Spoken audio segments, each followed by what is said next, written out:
Hey guys, welcome to Kidmissing TV. I am your host, Angelina Wilson, and this is the case of James Duffy. He disappeared in Leavenworth, Washington State on October 19, 1973.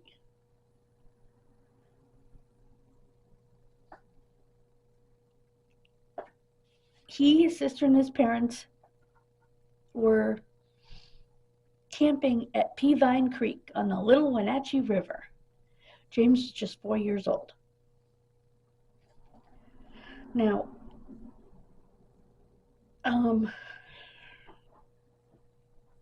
if you recognize the name Wenatchee, it's because there was a very well-known scandal in Wenatchee, Washington, called the Witch Hunt in Wenatchee. In fact, I believe that was the name of the movie too, The Witch Hunt in Wenatchee, where it started with the preschool daycare center scandals, which one of them was right here in Massachusetts, and spread to parents and all sorts of people. And in Wenatchee, they just went nuts, saying the satanic ritual abuse, there's SA, there's this, there's that. And eventually it was all found to have been planted in the kids' heads by authorities. So, if you recognize Wenatchee, that's why. The Witch Hunt in Wenatchee.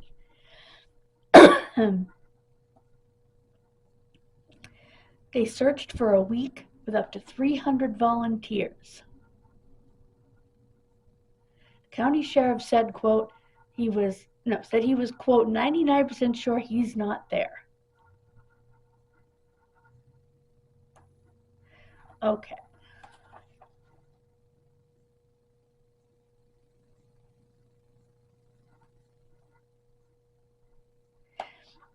His father had locked the camper from the outside. Inside was himself, his 2-year-old sister, and the 3 family cats napping.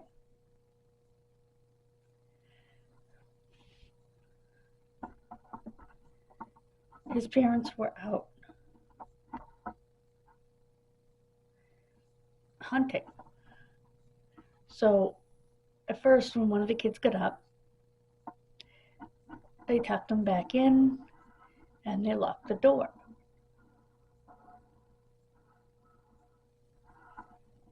Now, I am not sure, and I wondered this at the time I heard this story. Thank you to Missing Enigma for this story. I will link his site in the description.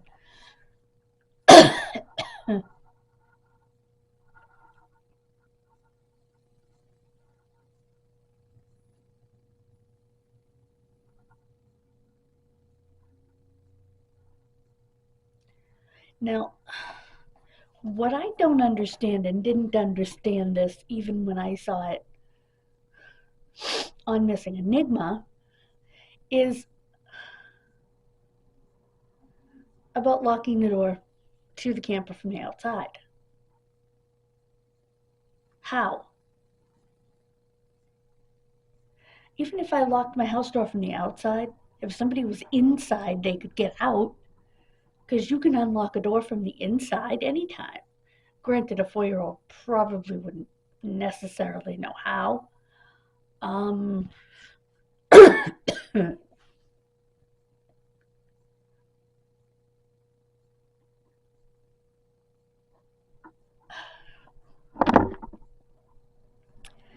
parents heard what they thought was a scream. They went back to the camper and found the door open.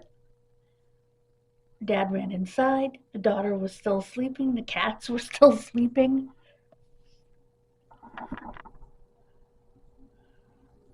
Which is weird. Because, trust me, if I get up in the middle of the night with my cats on my bed, a lot of times they would at least move, you know. My puffy might even follow me. Sometimes not. If he's really asleep and really comfortable, he wouldn't. These cats probably weren't outdoor cats.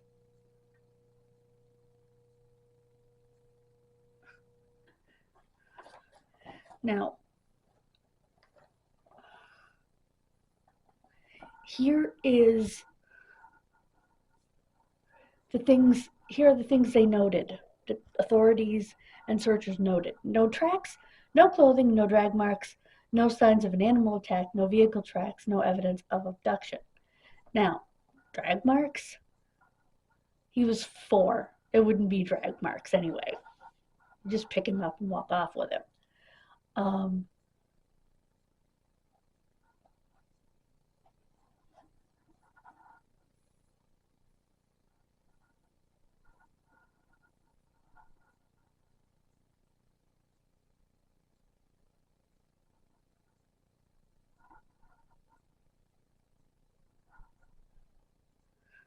and they're also asking what scared the cats enough to keep them still. How do you know the cats were scared? Again, if my cats were super comfortable and sleeping deeply, they might not get up if I got up to use the bathroom or something in the middle of the night. Well, this wasn't the middle of the night either. This was a children's nap during the day, which cats nap during the day anyway. But I really don't think that it would bother the cats. They might change position and say, "Well, leave me alone," you know? So I don't think they were scared.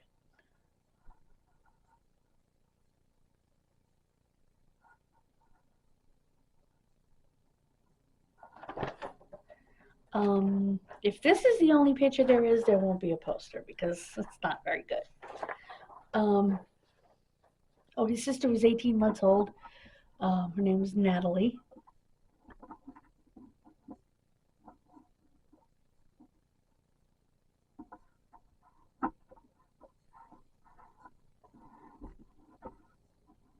And the searchers did grow to 300 searchers.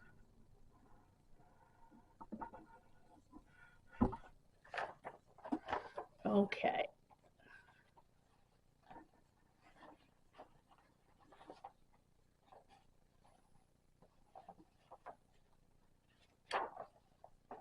Jimmy wasn't 2, Jimmy was 4.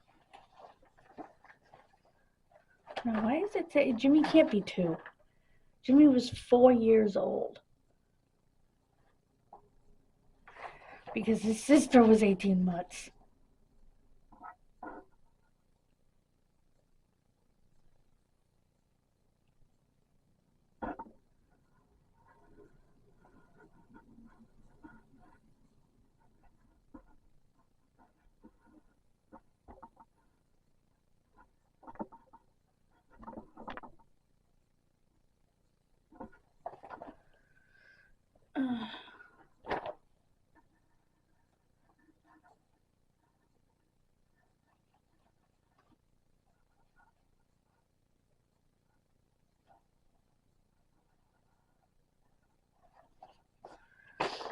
So, yeah, I don't believe that the parents killed him. I know some people do.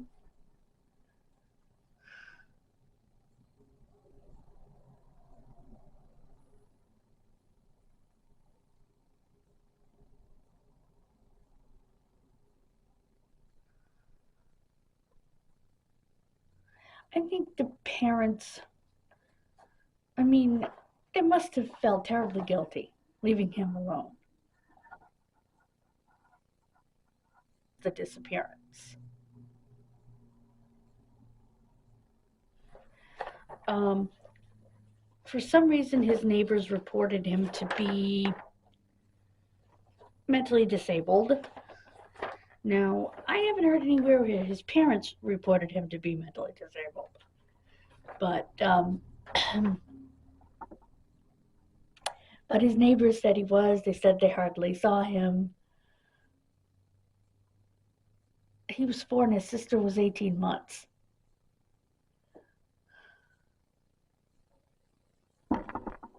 And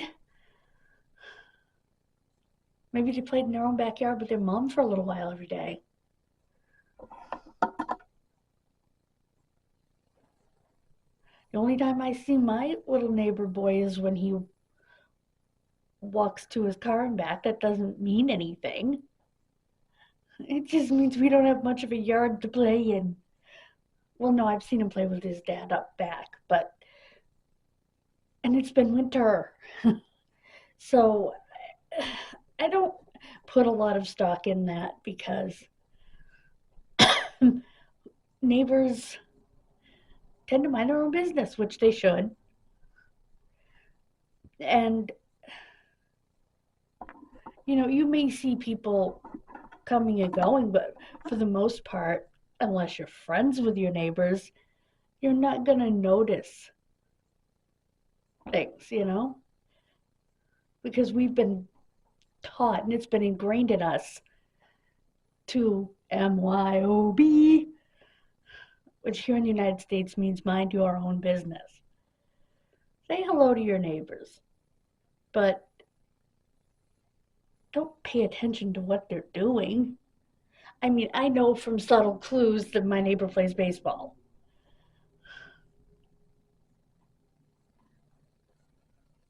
I've seen him leave for practice and stuff like that. And I've seen him practice with his dad. Because I live literally 2 steps from them. If they lived in a house, their neighbors didn't live 2 steps from them. Apartment living's a little different, It's a little closer quarters. So you might notice things that you might not notice if you lived in another house,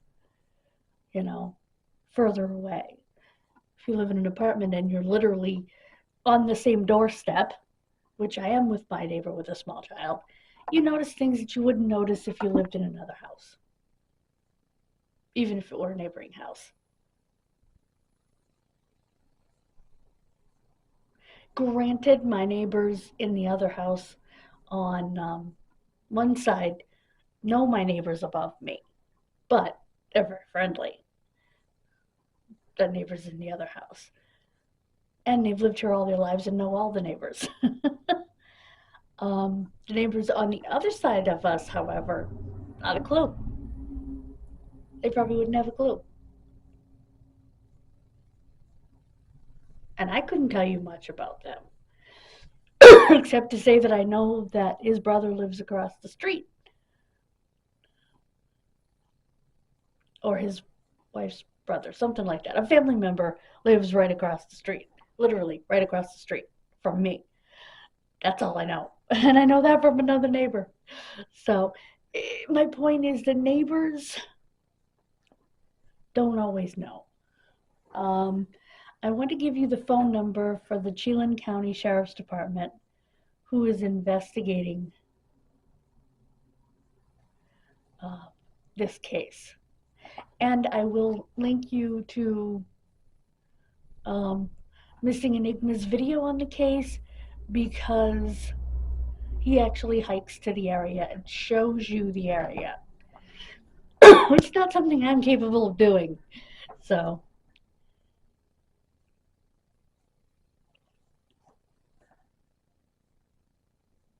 I think it's very possible he was abducted.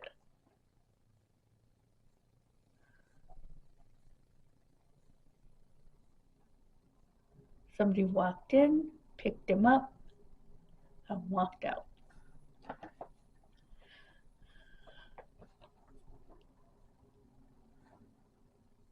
The fact that it was locked from outside doesn't really matter to me, because somebody obviously went in from outside, and also being as young as they were, and if he did have delays, they couldn't unlock the doors anyway, and that was the point.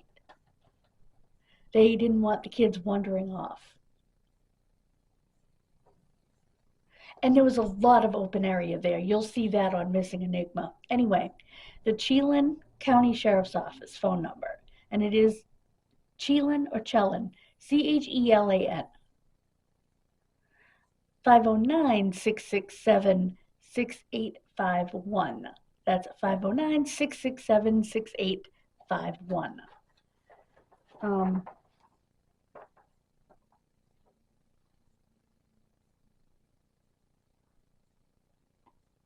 Yeah, see, this article says he was 2.5. But his sister, again, was 18 months old. So that makes no sense.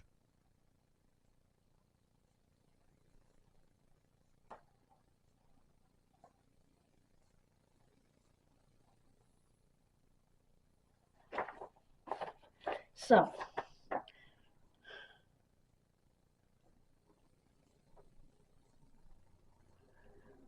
and I'm not sure what age was stated by Missing Enigma. I think it was 4. And newspapers have been wrong before, and that was a newspaper article that I printed actually that talked about it.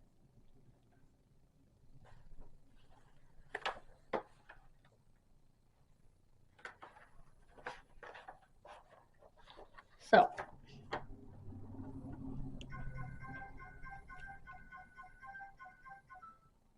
thank you so much for joining me. God bless you. Have a wonderful rest of your day. I will see you Friday.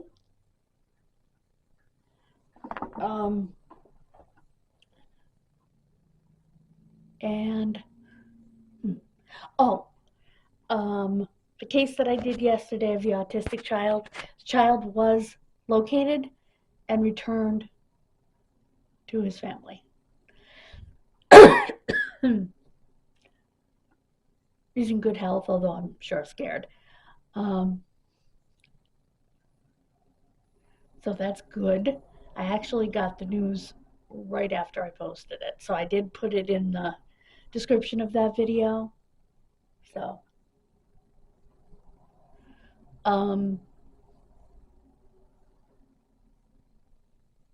yeah.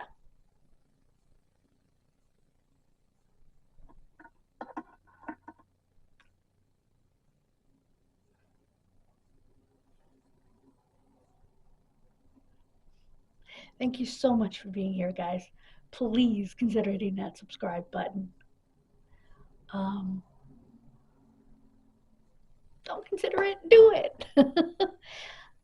Because I really want to reach my goals. Thank you so much, guys. God bless you. Have a wonderful rest of your day. And I will see you Friday.